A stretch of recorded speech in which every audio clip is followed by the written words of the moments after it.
And along with the topic of Israel, let me just say one more thing real quick.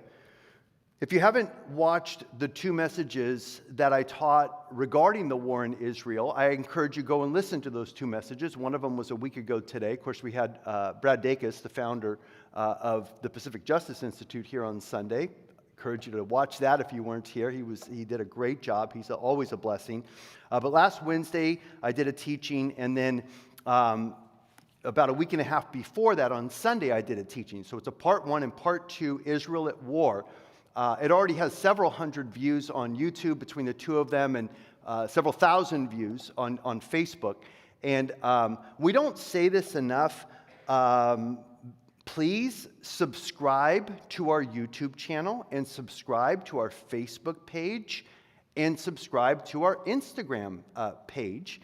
And please like and share the messages. If you like them, then click the little like button, the little thumbs up.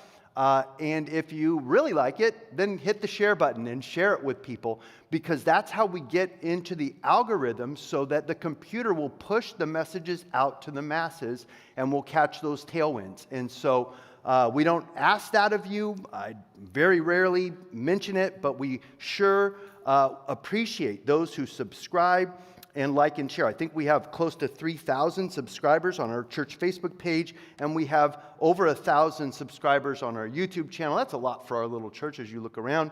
And these messages are being heard all over the world. And so we do ask that you please subscribe, like, and share our messages. It gets it out there to more and more people. Now, I have been asked a few times about the trip to Israel. I've been watching and waiting to see what's happening over there in Israel before I called to the travel agency. But I did make that call today, and I did speak with our contact there at Coral Travel.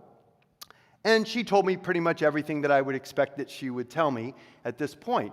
It's kind of a wait-and-see situation because Israel has to go in and destroy Hamas, the Hamas terrorists in the Gaza Strip.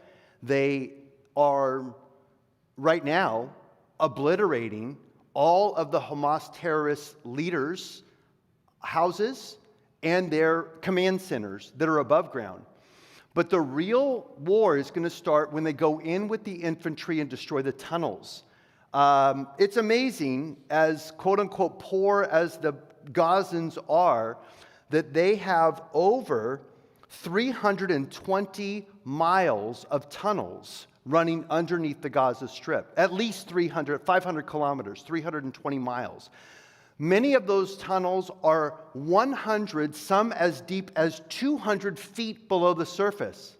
Oh, they're so poor, they can't feed themselves. And yet, where's the billions of dollars going that the United States is giving them? Hundreds of millions of dollars a year, and hundreds of millions of dollars a year coming from Europe and other Islamic countries that support the Gazans. It's going to the pockets of Hamas.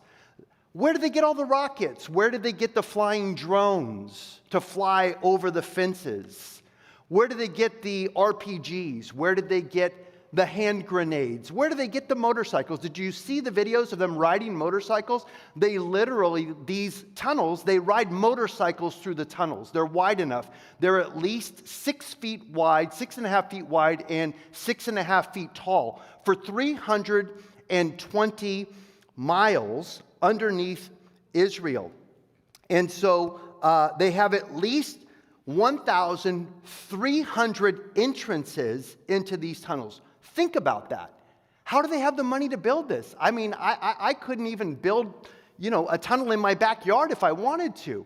Where do they have the engineering prowess? Where do they get the concrete and the metal, to reinforce it to where it's bomb-proof? You can't destroy it from the surface. You could destroy the openings, because often the openings are found in mosques. They put the openings in the mosques because it's a holy site. They put the openings in the preschools and the schools of the Palestinian children. They put the openings into the hospitals. Israel knows all of this. It's not a secret where the openings are. 1,300 at least openings into these tunnels. over 320 miles, some of them as deep as 200 feet underground. They found tunnels that go all the way from the Gaza Strip into the West Bank of Samaria. They have tunnels that go into Egypt underneath the border in the Gaza down toward the Sinai. And so make no mistake about it, this has been planned for a long time. And if you follow what's going on with Amir Tsarfati and you hear, we're going to put some links on our social media pages so that you can get access to the information that I am accessing. At least 3 of the major sites, we're going to put social media links for you. One is for Behold Israel, which is Amir Tsarfati. That's number 1 on my list. If you only look at one of them, look at Amir Tsarfati's pages. We're going to put the YouTube page, but I encourage you, go there, listen, and then go to his Telegram channel, because he could put a lot more on Telegram, because he's censored on YouTube, as we are and everybody else is, that's trying to get truth out. Secondly, we're putting a link for CBN, which is the Christian Broadcasting Network. They're doing a phenomenal job, boots on the ground. Pat Robertson, the founder of CBN, was a big fan of Israel, big proponent of the nation of Israel.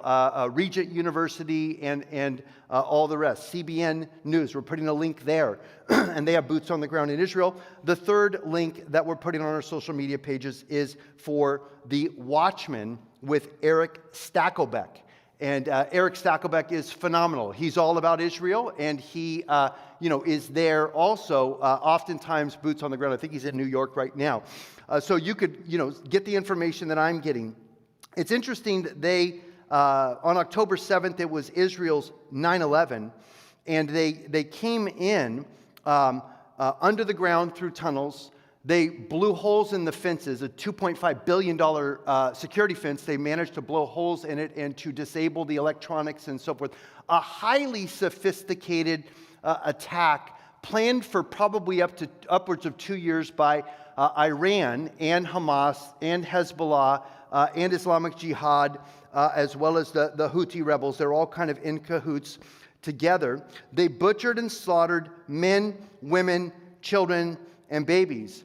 One of the videos where Amir was talking that I saw yesterday, the day before, it was one of the first responders who came in who was talking to the Israeli Defense Forces soldiers who are there at the boundary of the Gaza Strip waiting for the order to go in and to invade Gaza. And they said that one of the worst things that he saw, because the terrorists were live streaming. They were videotaping everything that they did.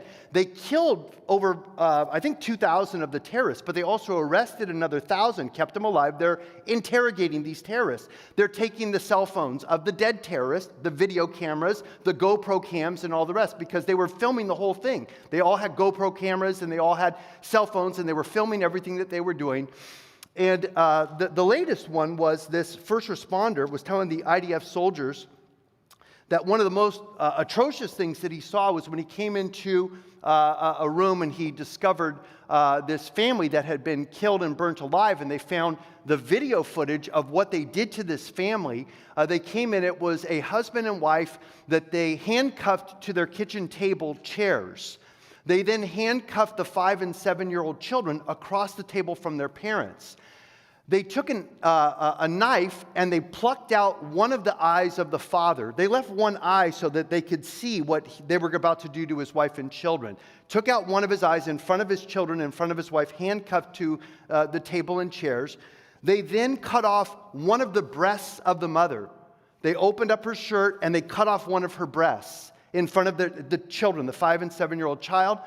Then the axe that they used to cut off her breasts, they cut off the fingers of the 5-year-old boy, and they cut off the foot of the 7-year-old girl. Or the 7-year-old boy, they cut off his fingers. The 5-year-old girl, they cut off her foot with the same axe. Then they burned them alive. And while they were burned alive, they ate a meal in that house. They sat and they laughed and they joked and they ate a meal while the family was screaming, burning alive.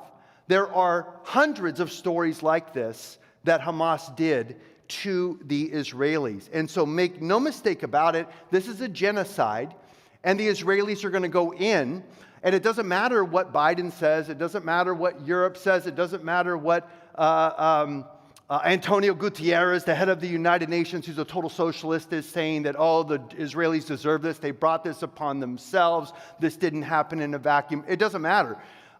Israel is united, and Israel is going to destroy the Hamas terrorists. They're going to. The terrorists said that they were promised $10,000 for every hostage they brought back. And what they wanted to bring back were the old men, the old women, and the children primarily. And so they were promised $10,000 per hostage that they took, civilian hostages, plus for every person, every hostage Israeli they brought back, they were also given a free house by Hamas. So this is sick. This is demented, demonic, satanic, whatever word you want to use. Israel is still staging their ground invasion. This is an existential threat to the nation of Israel, as we've studied in our part 1 and part 2. Once Israel came into the land, they're never going to be uprooted again from the land. So we know that the God of Israel is going to stand with his people. This is the worst slaughter of Jews since the Holocaust. And it's amazing that all over our country you have people that are waving the Palestinian flag, even U.S. congresswomen putting the Palestinian flag outside of their offices, and they're waving the Nazi flag at these Palestinian rallies. So it is something that definitely we need to be continuing to stay abreast of, because this could start World War III with Iran there, with 2 of our aircraft carriers now there, with destroyers there, 15,000 U.S. troops. We have Navy SEALs and Delta Force members that are there on the ground in Israel right now. The British have their SAS forces there in Cyprus, and so it is a warning to Iran not to get involved. But all of that to say this about our Israel trip.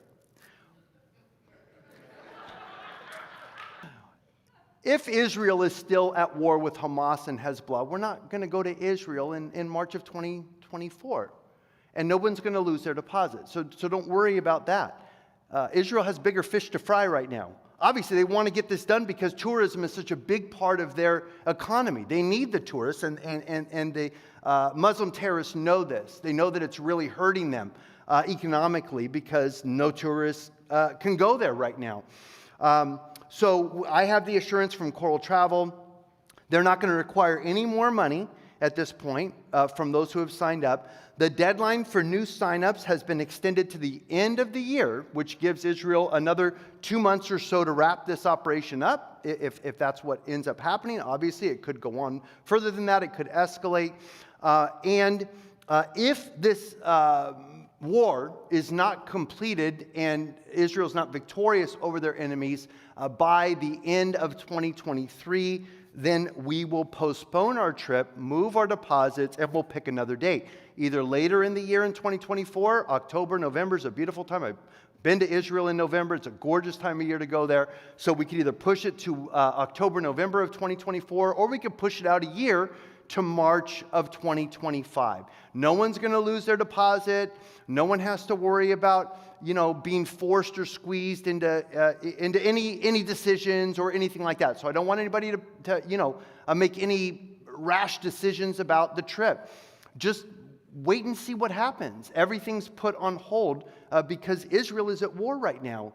And Israel is going to be victorious. We just don't know how it's going to go and how long that it's going to take. I'm waiting for them. They're going to send me a formal email from Coral Travel that I will share with all of you once I have that email. But just rest assured, take a big, deep breath. No stress, no pressure. For now, let's just pray for the peace of Jerusalem, and let's pray that Israel destroys Hamas and gets rid of this enemy that's right there on their border.